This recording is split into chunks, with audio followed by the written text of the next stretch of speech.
Today I'm going to do a few problems from section 3.2 in the book, and I'm going to start with problem number 1, which asks us to find the derivative of the function given that the function f of x is equal to 2 times e to the x plus x squared. And the reason that I'm starting with this one is because this particular example uses all 4 of the main rules that we have learned in these first 2 sections of this unit. And so we see that here I will use the rule that says the derivative of a constant multiple is equal to that constant multiplied by the derivative. I'll use that when I work on this part here. Sorry, I didn't mean to erase that. So when I take the derivative of this piece, I will be using that constant multiple rule as well as the exponent rule. And then I'll be right away using the fact that the derivative of the sum is equal to the sum of the derivatives. So I'll be breaking this up and taking the derivative of the terms individually. And then I'll also be using the power rule over here for this term. Okay, so let me start term by term, and I see that the derivative of this first term, like I just said, we'll use the fact that the constant multiple does not affect the derivative at all. So I will have from that term 2, and I'll use the fact that the derivative of e to the x is just e to the x. So that first term will be 2e to the x. Then for the next term, I'll use the power rule, which says that you multiply the value of the power times the variable raised to that power minus 1. 2 minus 1 is 1, so that gives us 2 times x to the first power, which usually when we write x to the first power, we just leave that one off, and the final answer becomes that the derivative of f of x is 2e to the x plus 2x. So it was a little warm-up problem for us there, but it used all 4 of the major rules that we've learned in this first 2 sections. So now let's go to another problem that I wanted to look at here. Let's look at 3.2 number 5. 3.2 number 5 tells us that y is equal to 5x squared plus 2 to the x plus 3. And I want to find the derivative, so I'm looking for, in this case, y prime. And again, I see that I have 3 separate terms that I'll be working with. So let's break this up term by term. And I find that y prime is equal to, all right, this first term has the variable x raised to a power. So I will use the power rule. So the power rule tells me that I bring the value of the exponent and as a multiplier. So it's 5x, and again, then you subtract 1 from the exponent. 2 minus 1 is 1, and so I'll just leave that. Well, I'll put it there for now. Then the next term here is 2 to the x. And you might think this is the power rule, but it's not, because in this case, the variable is the exponent. And so we have to use the exponent rule. And when we do that, we get the fact that, and I'll write the exponent rule off to the side over here in maybe a different color. And so the exponent rule tells me that d dx of a to the x is equal to a to the x times the natural log of a. And so using that rule here for this second term, I would have 2 to the x times the natural log of 2. And then I'll come over here to this third term, which happens to be 3. That's a constant, and the derivative of a constant is 0. So that's plus 0. Now I can clean this up a little bit, and I have that y prime is 10x plus natural log of 2 times 2 to the x. And the only reason I wrote that in the other direction, which really doesn't matter, is because the natural log of 2 is a constant, and typically we do put the constants out front, but it doesn't matter in what order you write that. Multiplication order doesn't matter. Okay, now let's look at another one. Let's look at one that has a few more parts to it. Let's do 3.2, number 25. Let's see if I can fit that on here on this page. And I have g of x is equal to 2 times x minus 1 over the cubed root of x plus 3 to the x power minus e. Okay, so there's 4 separate terms here, and I'm going to have to deal with each term individually. But before I do that, I'm going to just quickly look through and see what I've got here. So my first term is 2 times x, and so I know I will use my power rule for that one because I have the variable x raised to the power of 1, essentially. I'm going to skip this second term for a minute, come here. This term is 3 to the x power, so I'm going to be using the exponent rule because the variable is in the exponent. Then I have minus e, which can look a little tricky, but remember e is just a number. So you're just saying subtract some number, which is just a constant. So we know how to take the derivative of a constant. That's not a problem. So the only one that looks a little funky really here is this one. And so I'm going to rewrite that term using my rules of exponents. And so maybe off to the side here before I do that, let me, in red, kind of say what's going on there.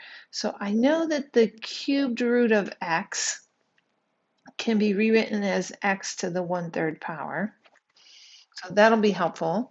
And then I also know that if I have something like 1 over x to any power, let's say a, that's the same thing as saying x to the negative a power. So 1 over x to the 1/3 can be rewritten as x to the negative 1/3.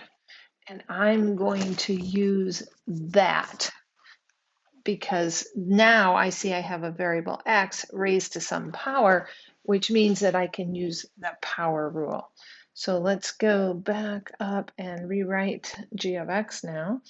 So g of x is equal to 2 times x minus x to the negative 1/3 plus 3x squared minus e. Okay, so now term by term, find the derivative. G prime of x is equal to, okay, the derivative of 2 times x is 2. And we can use the power rule, or we can remember from what we learned last time, 2 times x is basically a linear situation. So we know that the 2 is the slope at that, for that part of the equation, and so the derivative is the slope. But also, if I were to think of it as the power rule, then I would be saying, let's see, 2x to the first power, if that was my f of x, right? Then my f prime at x would be bring the 1 as a multiplier times 2x to the 0 power. X to the 0 power is just 1, so that gives us 1 times 2, which is 2. So if you wanted to see that broken out down there. So let's go back up here. So the first term, the derivative of the first term is 2. Now I need to find the derivative of the second term. So I have minus, because of the minus sign there, x to the negative 1/3. Now the power rule tells me that I bring the exponent, the negative 1/3, as my multiplier, times that variable, and now I have to subtract 1 from the exponent. And sometimes negatives get a little tricky, but if I have negative 1/3 and I subtract 1 from that, that's negative 1/3 minus 3/3, which is negative 4/3. So that makes my new exponent here x to the negative 4/3. Okay, and then the next term. Wow, where did that next term come from? Why did I write 3x squared there when I wrote that down? Somehow when I transferred my equation from here to here, I wrote that incorrectly. So I am going to go ahead and fix that now before I try to take the derivative of something that's not the actual problem. So this was 3 to the x. All right, and again, that is the going to require the exponent rule. So that would be plus 3 to the x times the natural log of 3. Get all sloppy there. I'll clean that up. And then, like I was saying before, when I take the derivative of a constant, it's just 0. So that would be then minus 0. So now we'll come in and clean this up a little bit. G prime at x is equal to 2. Minus a negative, that's the same thing as saying plus 1/3 x to the negative 4/3 plus the natural log of 3 times 3 to the x. And you can leave it just like that. If you don't like negative exponents, you could rewrite it as 2 plus 1/3x to the 4/3 plus natural log of 3 times 3 to the x. Either one of these is fine with me. I don't mind you leaving negative exponents. I think that's perfectly fine. All right, let's see. I think there's one more that I'll do here. Let me see which one it is I want to do. I think I will do number 27, 3.2, number 27. We're given that f of t is equal to 5 raised to the t plus 1 power. And we are asked to find formulas for the second and third derivatives. Which means that we first have to find the first derivative, and then we take the derivative of the first derivative to get the second derivative, and we take the derivative of the second derivative to get the third derivative. So let's start with figuring out how to find the first derivative. And the way I'm going to do that first is to rewrite this using my rules of exponents. 5 to the t plus 1 power is really 5 to the t power times 5 to the 1 power, which is just 5 times 5 to the t power. So now that gives me the situation where I have a constant being multiplied by a single term here, which I will use the exponent rule on. So the derivative of f of t is going to be equal to 5. That's my constant multiple. And then I'll use the exponent rule, which tells me that I'll have 5 to the t times the natural log of 5. All right, and like I was saying before, the natural log of a number is just a number. 5 is just a number, so I will combine those together out to the front, and I'll say 5 natural log 5 times 5 to the t. So that is my first derivative. And this is now what I will need to take the derivative of in order to get the second derivative. Let's change to a different color to find the second derivative. How about blue? So the second derivative of f of t is, I'm going to take this term here. The constant multiple is this value that I will leave out in the front. 5 is a natural log of 5. And then now I will use the exponent rule on 5 to the t. And the exponent rule tells me I have 5 to the t times the natural log of 5. Okay, and I want to clean this up a little bit. I'll combine those natural log of 5 times the natural log of 5, which would give me 5 times the natural log of 5 squared, because I have here natural log of 5 multiplied by the natural log of 5. And then that's all 5 to the t, multiplied by 5 to the t power. All right, well, this is pretty cool because now once again, all I end up with is a constant being multiplied by a term where the variable's in the exponent. So I'll use the exponent rule on this value here. And when I take the derivative of this, I get the third derivative. The third derivative of the function. Start with the constant multiplier, and that is 5 times the natural log of 5 squared, and then take the derivative of 5 to the t, and that gives me 5 to the t again times the natural log of 5. And once again, I can combine this multiplied by this and rewrite it using our exponent notation.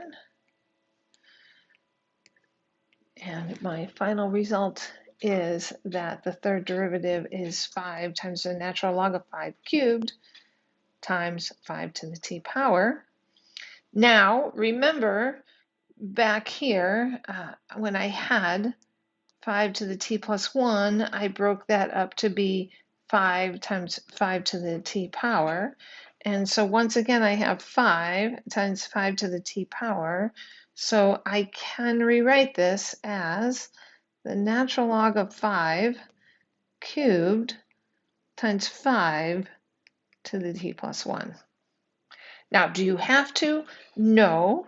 This form of the derivative and of the third derivative and that form of the third derivative are both fine. It just depends which way you want to leave it, and that's your choice.